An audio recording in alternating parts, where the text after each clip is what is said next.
আচ্ছা, আমাদের চারপাশে যা কিছু ঘটছে, একটা জিনিস থেমে আছে, আবার চলতে শুরু করলো, বা ধরুন সেটার আকারই বদলে গেল, এর পেছনে যে অদৃশ্য শক্তিগুলো কাজ করে, মানে বল আর চাপ, চলুন আজ সেগুলোর কথাই জানা যাক। মানে ভেবে দেখুন তো, ফুটবলটা কিক করার পর কেন সেটা উড়ে যায়, বা কিভাবে শুধু হাত দিয়ে চাপ দিয়েই নরম ময়দার তালটাকে রুটির মতো গোল বানানো যায়।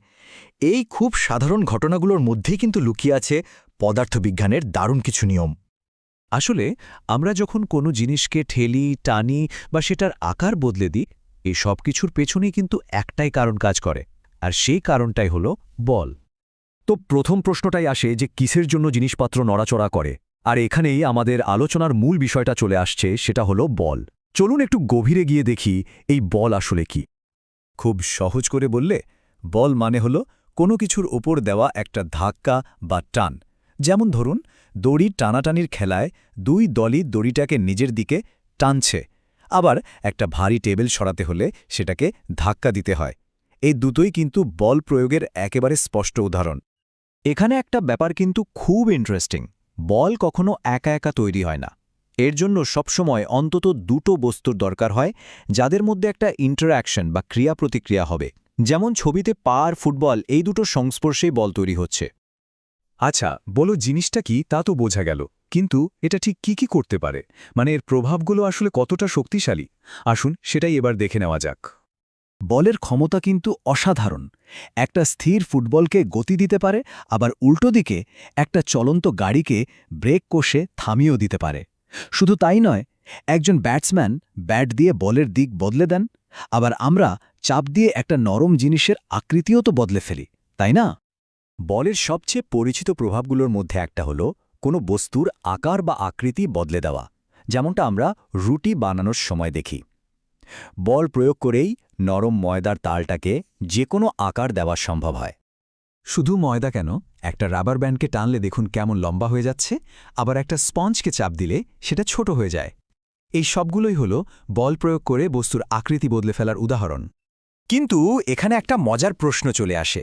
যদি পুরো শক্তি দিয়ে একটা দেওয়ালে ধাক্কা দেওয়া হয়, দেওয়ালটা তো এক চুলও নড়ে না। তার মানে কি শুধু বল প্রয়োগ করলেই সবসময় কাজ হয়, নাকি এর পেছনে আরও কিছু ব্যাপার আছে? আর এখানেই চলে আসছে চাপের ধারণা। ব্যাপারটা হলো, বলের প্রভাবটা শুধু কতটা জোরে দেওয়া হচ্ছে তার উপর নির্ভর করে না, বরং বলটা কতখানি জায়গার উপর কাজ করছে সেটার উপরেও নির্ভর করে। বিজ্ঞানের ভাষায় এই জায়গাকেই বলা হয় ক্ষেত্রফল। এই উদাহরণটা দেখলেই ব্যাপারটা পরিষ্কার হয়ে যাবে।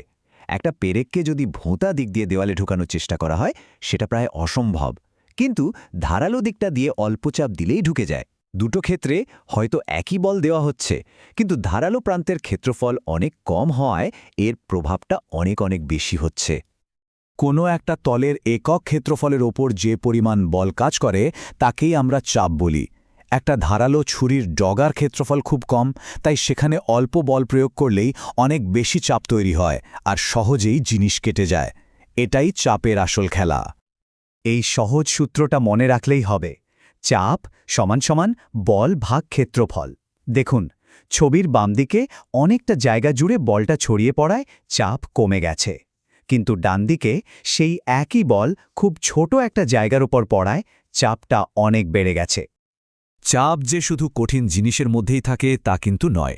আমাদের চারপাশে তরল আর গ্যাসও কিন্তু সবসময় চাপ তৈরি করে চলেছে। চলুন এবার সেই অদৃশ্য চাপের দুনিয়াটা একটু ঘুরে দেখি। এটা শুনতে হয়তো অবাক লাগবে, কিন্তু এই মুহূর্তে আমাদের সবার শরীরের ওপর বাতাস একটা অসম্ভব চাপ দিচ্ছে। এই চাপকে বলা হয় বায়ুমণ্ডলীয় চাপ। এর শক্তি যে কতটা তা একটা খুব সহজ পরীক্ষা করলেই বোঝা যাবে। এই পরীক্ষাটা খুবই মজার। প্রথমে একটা কাঁচের গ্লাসকে কানায় কানায় জল দিয়ে ভর্তি করতে হবে। এরপর একটা শক্ত কার্ডবোর্ড দিয়ে ওটার মুখটা চাপা দিতে হবে। এবার সাবধানে কার্ডবোর্ডটা ধরে গ্লাসটাকে উল্টে দিতে হবে, আর তারপর আস্তে করে কার্ডবোর্ডের নিচ থেকে হাতটা সরিয়ে নিতে হবে। কি অদ্ভুত ব্যাপার, তাই না? জলটা কিন্তু পড়ছে না। পৃথিবীর টানে তো জলটা নিচে পড়ে যাওয়ার কথা। তাহলে এমন কি শক্তি আছে যা জল আর কার্ডবোর্ডটাকে এভাবে আটকে রেখেছে? এর উত্তর হল বায়ুমণ্ডলীয় চাপ। কার্ডবোর্ডের নিচ থেকে বাতাস ওপরের দিকে যে প্রচণ্ড চাপটা দিচ্ছে, সেই চাপ গ্লাসের ভেতরে জলের ওজনের চেয়েও বেশি, আর ঠিক এই কারণেই জলটা নিচে পড়তে পারছে না। তাহলে চলুন বল আর চাপ নিয়ে আমাদের এই পুরো আলোচনা থেকে আসল কোন বিষয়গুলো আমরা শিখলাম সেটা একবার ছোট করে দেখে নিই।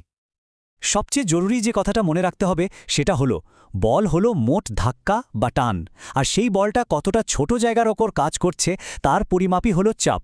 যেমন একটা পিনের ডগায় চাপ অনেক বেশি, কিন্তু হাতের তালুতে সেই একই বলে চাপ অনেক কম। তো আজ আমরা বল আর চাপের এই জগৎটা ঘুরে দেখলাম। আশা করি এখন থেকে যখনই কোনো কিছুকে চলতে, থামতে বা আকার বদলাতে দেখা যাবে, তার পেছনের বিজ্ঞানটা আমাদের মনে পড়বে। আমাদের চারপাশে এমন আরও কত যে বল আর চাপের খেলা প্রতিনিয়ত চলছে, একবার ভেবে দেখুন তো। আমাদের সঙ্গে থাকার জন্য ধন্যবাদ।